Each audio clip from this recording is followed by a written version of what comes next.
Shivkranti TV news अन्याय, अत्याचार, बेकायदेशीर कृत्य करणाऱ्या विरुद्ध शोषित पीडित न्याय देणारा एकच आवाज। शिवक्रांती टीव्ही दिनबंधू न्यूज संपादक सत्यशोधक शंकरराव लिंगे 7387377880।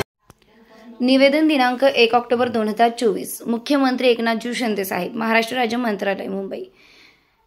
ओबीसी नेते माननीय प्राध्यापक लक्ष्मण हाके व नवनाथ आबा वाघमारे, मुख्य प्राध्यापक Shravan Deore, advocate Mangesh Sasane, advocate Mrinal Dhole Patil, OBC नेते सत्यशोधक शंकरराव लिंगे, समता परिषद, महिला नेत्या सपनाताई माळी यांना झेड+ दर्जाची सुरक्षा पुरवण्यात यावी, याबाबत राष्ट्रीय सत्यशोधक ओबीसी फेडरेशन यांच्या वतीने निवेदन।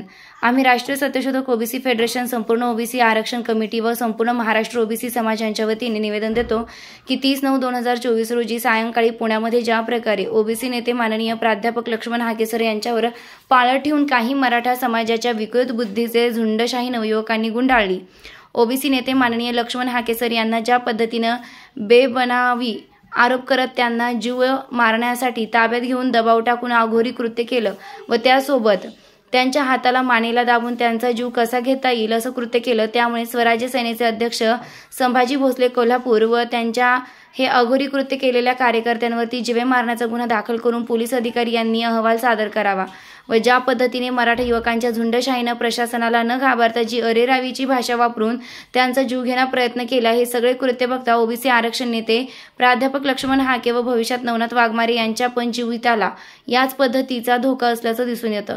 अशाच पद्धतीने 4 मे 2018 रोजीपासून सोलापूर रेस्ट हाऊसवर मराठा आरक्षणाबाबत सूचना हरकती सुनावणी घेण्यासाठी जस्टिस गायकवाड आयोग सोलापूरला आले होते।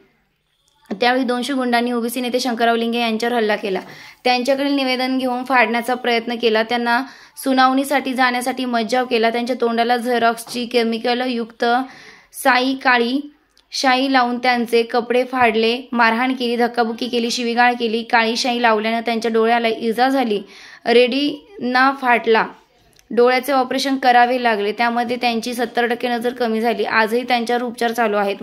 महिन्याला मेडिकल खर्च 10,000 रुपये, मुंबईला येणे जाणे राहणे 3-4 महिन्याला 50,000 रुपयाचं इंजेक्शन घ्यावं लागतं। त्यावेळेला मराठा समाजातील ज्यांनी शाई लावली त्या तिघांवर FIR दाखल आहे। आजपर्यंत त्यांना अटक केली नाही, कसली शिक्षा जाणून पर्यंत झालेली नाही, अजूनपर्यंत झालेली नाही, कोणती तारीख दिलेली नाही, पोलिसांनी अजून आरोपपत्र दाखल केले नाही। आजही शंकरराव लिंगे यांनी मराठा आरक्षणाविरुद्ध हायकोर्टामध्ये 3 याचिका दाखल केल्या आहेत। एक याचिका विलास किशन क्षीरसागर या अपंग तरुणाला मराठा आरक्षण आंदोलनकारी गुंडांनी तारापूर नाला पंढरपूर येथे 31 ऑक्टोबर 2024 झाडाला टांगून भर चौकात रात्रीच्या वेळी फाशी दिलेली आहे। त्याच दरम्यान महाराष्ट्रात अनेक ठिकाणी अशा बोगस आत्महत्या दाखवण्यात आल्यात। या 2 याचिका मराठ्यांना ओबीसी आरक्षणात येऊ देऊ नये, कुणबी मराठा कुणबी 2004चा बेकायदेशीर अध्यादेश रद्द करावा म्हणून आहेत। या 3 याचिकेचे advocate doctor Gunratna Sadavarte, doctor Jayashree Patil आहेत। त्याबद्दलही लिंगे यांना अधूनमधून धमक्यांचे फोन येत आहेत। 2018 मे मध्ये पुण्यामध्ये ॲडव्होकेट मंगेश ससाने, ॲडव्होकेट मृणाल ढोले पाटील, सपना माळी यांच्यावरही हल्ला झाला होता। श्रावण देवरे यांनाही अनेक धमक्या येत आहेत। टीव्हीवर डिलीटच्या वेळी अनेक वेळा खटके उडत आहेत। आता त्यामुळे महाराष्ट्र राज्याचे माननीय मुख्यमंत्री साहेब व गृहमंत्री यांना आम्ही राष्ट्रीय सत्यशोधक ओबीसी फेडरेशन, संपूर्ण ओबीसी आरक्षण कमिटी व संपूर्ण महाराष्ट्र ओबीसी समाजाच्या वतीने निवेदन देऊन कळवितो की सदरील ओबीसींच्या या सर्व नेत्यांना येत्या 7 दिवसाच्या आत झेड+ दर्जाची सुरक्षा व्यवस्था पुरविण्यात यावी, अन्यथा आम्ही राष्ट्रीय सत्यशोधक ओबीसी फेडरेशन, संपूर्ण ओबीसी आरक्षण कमिटी व संपूर्ण महाराष्ट्र ओबीसी समाजाच्या वतीने संपूर्ण महाराष्ट्र बंदचे हाक देऊन आंदोलन सुरू करू असं पूर्वसूचित करू इच्छितो, म्हणून ओबीसी नेत्यांना सुरक्षा द्यावी ही विनंती करिता माहितीस्तव निवेदन सादर करीत आहोत।